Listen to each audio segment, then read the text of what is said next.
Hallo und willkommen zurück zu Folge 11 von If My Heart Had Wings. In der letzten Folge war Aoi mit AGH und Kotori zusammen Amane in der Garage besuchen und hat ihr das Teil vorbeigebracht, was er von Anshan bekommen hat. Dann kam aber das große Drama, weil die Student Council Präsidentin Akadi vorbeikam und ankündigt, dass der Club aufgelöst wird, wenn er nicht noch mindestens 3 weitere aktive Mitglieder findet. Aoi und AGH haben sich sofort freiwillig gemeldet, Kotori wollte leider nicht und deshalb müssen sie nun noch ein weiteres Mitglied finden. Sie haben bereits Mabe und Hotaru gefragt, die aber leider keine Lust hatten, und schließlich hat abends Aoi zusammen mit Kotori das Abendessen gekocht. Schauen wir, wie die Suche nach Mitgliedern am nächsten Tag weitergeht.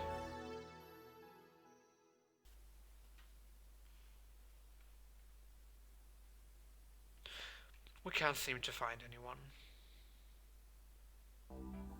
It's been 2 days since I joined the Soaring Club. Since then, whenever we've had any spare time, Age and I have been trying really hard to find members. Everyone seemed interested and yet not quite enough to join the club. As I thought, everyone's scared of Amane. She's not that scary, is she? It's not that, she's just too incredible. You've only just transferred here, so maybe you don't really know how it is. That girl is like a living legend in our school. I know firsthand that her weirdness is legendary. Also, there are rumors that she's antisocial. The basis of such rumors is not clear, but she doesn't have any friends, hardly ever shows up for classes, and is locked away in the garage basically the whole time. Even when she does come out, she's always alone and doesn't have any contact with anyone. If you look at it like that, she certainly seems quite antisocial.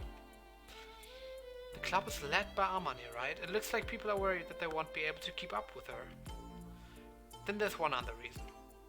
Oh, the rumor? There's something that I learned from looking for members. It is something said only in whispers, like some urban legend. If you get involved with the Soaring Club, you attract the attention of Mr. Tobioka. Tobioka. Is that true? Maybe. However, it's not impossible, is it? Mr. Kujira Tobioka. Kujira? Whale? Okay. His first name means whale, but he... Thanks. But he's not as big in size as you might imagine. But it said his attitude is larger than life. I've seen him before, and he's the teacher acting as moral advisor. And he's the nagging, annoying type. Eigentlich sehr nice those. There were a lot of teachers like that at my old school, but he's a bit of a rarity. Mr. Tobioka is the advisor to the Robot Club. In other words, the advisor to Ageha's club. In the past, Amane achieved amazing things with the Robot Club, like I told you before, right? She was one step away from the national championship, you mean? Ageha nods. And also that she pressed the wrong button on the controller and lost? I know about the person known as Senior Mochizuki to a certain extent, but I didn't think she'd be the sort of person to make such a simple mistake. There's more to that story. Mr. Tobioka was the advisor to the Robot Club at that time too, but when that happened he was so full of regret. Yeah, most people would be. I would have felt the same way if I had been in that situation. We'll get it next time, he said, shows determination it seems. But not long after, Amane all of a sudden quit the Robot Club. Why? Well, I don't know. One explanation is that when Amane lost the national championship, she didn't seem that annoyed about it. Since then, the Keifu Robot Club has been living on the glory of that occasion and had failed to achieve any decent results. So, you mean Mr. Tobioka blamed Amane for it? Age made a serious face and nodded. Warum? Warum soll er sie dafür blamen? Sie war der einzige Grund, warum die überhaupt jemals gut waren, scheinbar. Hä? That's ridiculous.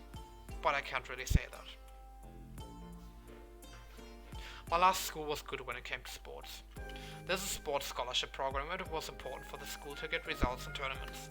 The advisors and directors of each club are evaluated accordingly at times that may be the turning point in their lives. The Robot Club is the most popular club in the school, and its performance is directly linked to the promotion of the school. Even if Mr. Tobioka blamed Amane, I can't exactly say that it's strange. Are you okay with this? What do you mean? Well, Tobioka's your advisor, isn't he? Are you alright with him keeping an eye on you? He might bug me by making snide comments, but if I use earplugs, I'll be fine. Nice. That's not the problem, really, is it?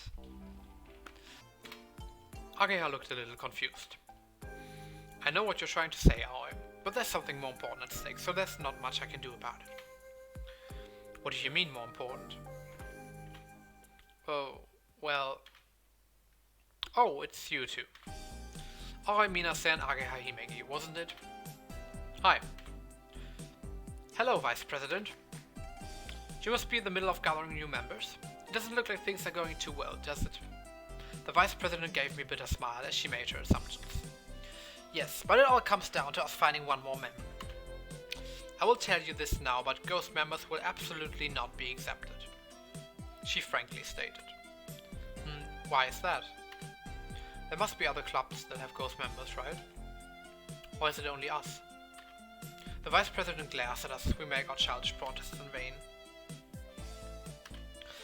The other small-scale culture-based clubs are besides the point. The scale of the Soaring Club's facilities is just too big. No other club occupies a garage like that. The Robot Club uses a great big garage too, doesn't it? That has approximately 60 members. They have achieved results in national competitions. But the one who achieved those results was Amane. The Vice President ignores Ageha's grumbling and continues to speak. If the Soaring Club were to vacate the garage, the Light Music Club or the Taiko Drum Study Society could modify it into a practice studio. Also the RC Club, the Photography Club, and the Film Studies Group want to use it. If a partition were to be added, then it could be reused as a clubhouse for multiple clubs. If you think about it like that, then there's no way that a club made by gathering ghost members will be accepted. That's fair enough. We became embarrassed about expressing our childish opinions, and Ageha and I felt small as we looked downwards. However, she let out a little woo as she sighed. If Senior Mochizuki were to ask, there should be some people who would join her. In other words, you're not making any unreasonable demands. Of course not, it's not my intention to get rid of the Soaring Club. This sets a bad example to the other clubs, and I just want to straighten out the situation. But Amane isn't trying to recruit any members herself. It is really frustrating. It looks like there's no other way but for me to play the bad guy and give Amane a big kick in the butt. I'm not saying you have to go that far. Is that okay? For you to find proper club members? Because ghost members will definitely not be accepted. Feel free to just off the way. The Vice President reminded us as she walked away. Akari is strict, but a good person, isn't she? Yeah, she doesn't seem very flexible though. She seems familiar with the students' names and profiles, and it looks like she wouldn't be able to get away with abusing the power that comes with the position. But it's strange, isn't it? What do you mean? But even though Amane suddenly left the Robot Club, she has been continuing with the Soaring Club for years. Until she became the Super Repeat student. Yeah, you've got a point there. Even so, she isn't trying to get any new members. I guess she really is antisocial after all.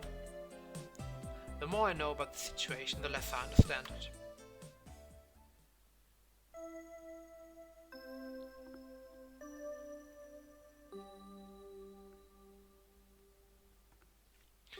After school, Ageha and I headed to the Soaring Club's garage.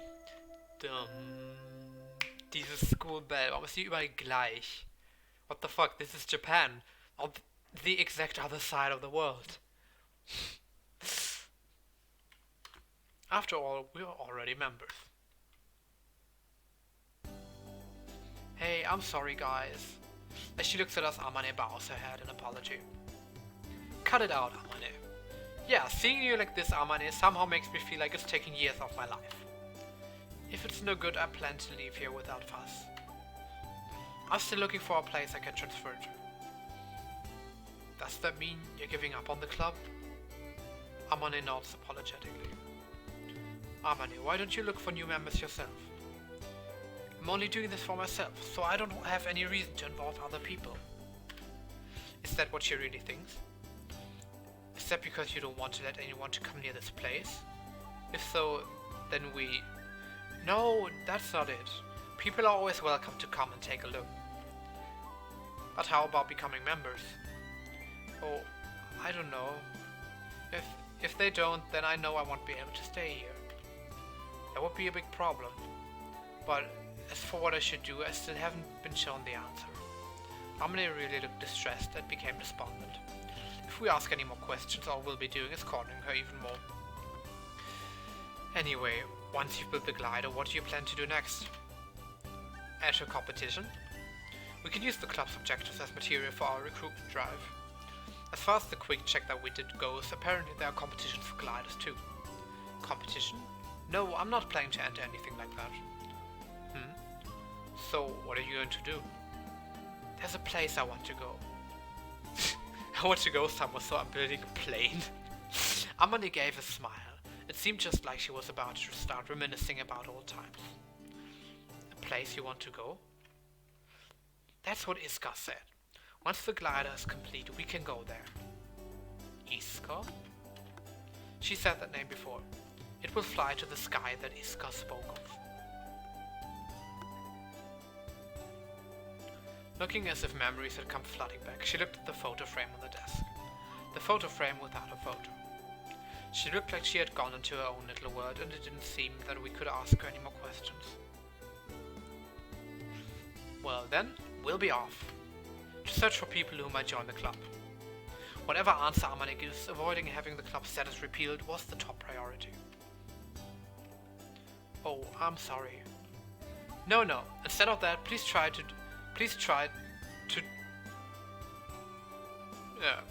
Instead of that, please try to do something that can demonstrate the club's activities. Okay, got it.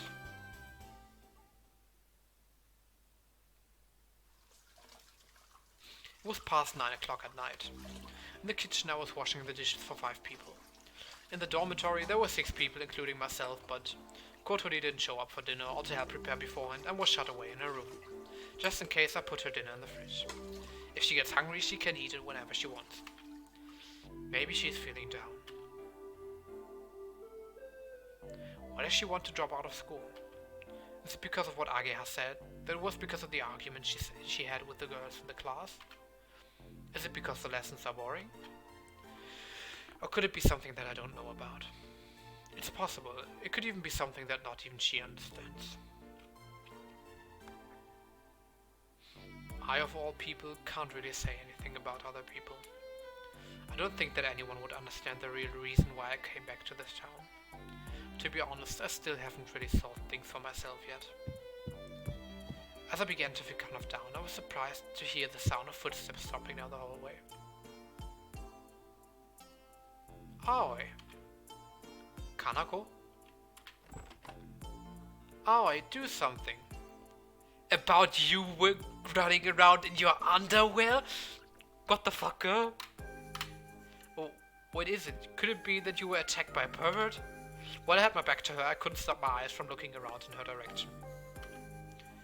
No, it's not that. It's Kotori. Huh? Someone had taken Kotori's clothes off? No, that can't be it. She said she's having a bath by herself and she won't listen to us. Oh, why don't you let her take a bath? No way. She said she's going to get into the bathtub. In the bathtub? The wheelchair was in the bath's dressing room. It was the wheelchair that Kotori used when in the bathroom. She always used it when she took a shower. I've never seen her do that, of course. She can't get into the bathtub while still in the wheelchair.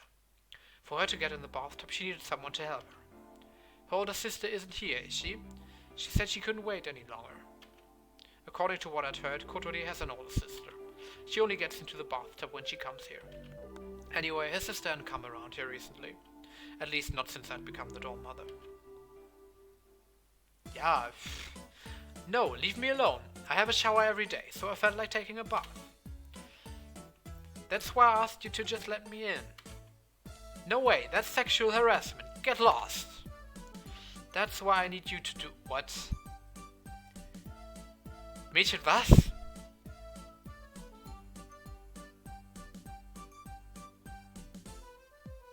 Sorry, I'm just confused. What is wrong with you, Kanako? That's why I need you to do it, dorm mother. Help her into the bath. What? Kanako seemed to say, I'm not coming with you, as she left me by myself. Hey, wait! As she left me behind, I turned to face Kotori. Alright, shall I help you get in?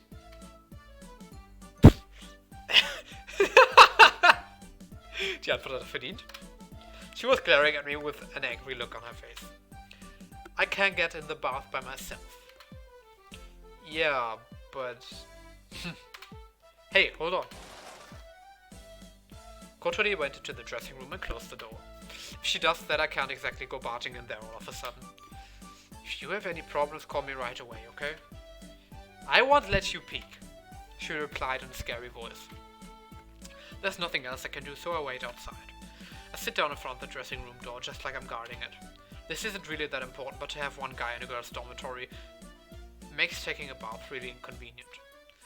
I'm the only one who has a set time. If I inadvertently run into any of them in here, I can't just get away with an apology. Tür abschließen? Huh? From the bathroom, I could faintly hear the sound of the shower. She must be washing herself off before getting into the bath. I can hear the sound of the water lightly splashing. I feel kind of nervous. The limited information I get from the sound actually stirs my imagination. Dude, what? I'm strongly aware of the fact that Kotori is getting into the bath. What am I thinking? Yeah, what are you thinking? If she knew what I was imagining, she'd probably try to tear my... Diese Sätze, die einfach grammatikalisch unkorrekt sind und mich einfach nur so übelst abtrippen. If she knew what I was imagining, she'd probably tear my limb from limb, and as I try to clear the thought from my head. Arschbombe. Oh, die ist wahrscheinlich voll reingefallen. I react by getting up, opening the dressing room door and dashing inside. Dude? Dude, are you okay? I jumped into the bathtub and lifted Kotori out while she wriggled and struggled with her hands out of the bath. Okay. Oh. See. Oh. Hey, snap out of it. Kotori. Kotori was still panicking and clung desperately as I rescued her. You're okay now. Kotori looked at me. It looked like she didn't know who or even what she was clinging to. It's alright. Everything's fine now. Yeah, before she noticed. Kotori weakly nodded while still holding onto me tightly. I continued to hold onto her to calm her down.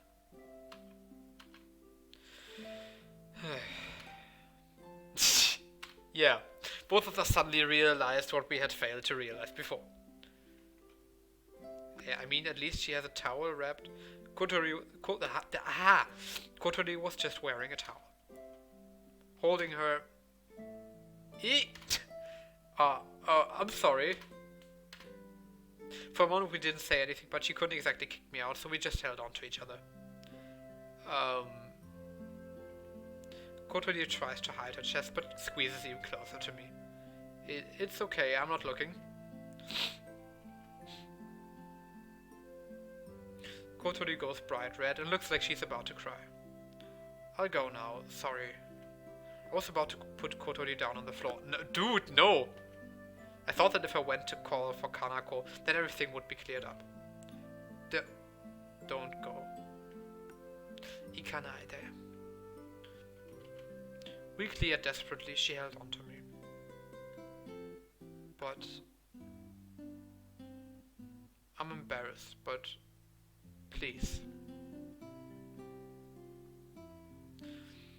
Kotori's hands were shaking slightly. I remember that time when we first met on Windmill Hill. Was ist denn jetzt überhaupt passiert? Ist sie ins Bad gefallen und war mit dem Kopf unter Wasser und war unfähig, sich wieder aufzurichten, oder wie? Ich müsste sie das doch hinbekommen, wenn sie ihre Hände benutzen kann. Achso, sie hat gepanikt, ne? Sagte die Beschreibung. Das heißt, er steht jetzt am Rand vom Dings da, Bathtub. Badewanne, genau. Deutsche Wörter. Und er hält einfach nur ihren Kopf über Wasser gerade, oder wie? Ich habe mich gerade gewundert, warum noch das Wasser im Hintergrund ist. Ich dachte, er hätte sie rausgehoben. War confused. Okay. I nodded and it seems like her shaking has subsided a little. Thank you. We stayed like this for a while, and Kanako poked her head into the bathroom to take a look. I heard a big noise. What happened? Well, this and that. So this is the result of ignoring Kanako's advice. Ignoring what? What advice? But if we were to say something like that in front of the tearful, shaking Kotori, I would feel really bad for her. It seemed that Kanako was implying the same thing. Could you get a bath towel? Okie dokie. Then could you cover Kotori up? Okie dokie. While Kanako put the towel around her, Kotori quietly held on to me. After that, Kotori calmly got into the bath with Kanako. Kanako also made sure not to meddle unnecessarily and was very considerate towards Kotori to help her calm down. While I was doing the dorm mother's job in the kitchen, Kotori had gotten out of the bath and came to see me. She looked pretty embarrassed. Thanks for just now. Well, it was nothing. I stopped myself from saying something like, that's another one of the dorm mother's jobs. Yeah, that's... The reason why I did that just now was not because I'm the dorm mother. You must have been shocked that I can't get into the bath by myself. I didn't know how to answer. Kotori left me behind and went back to her room.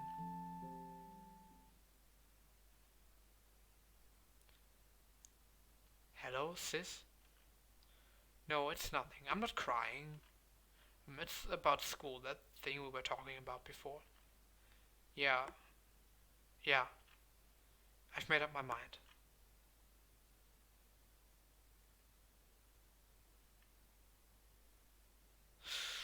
Which means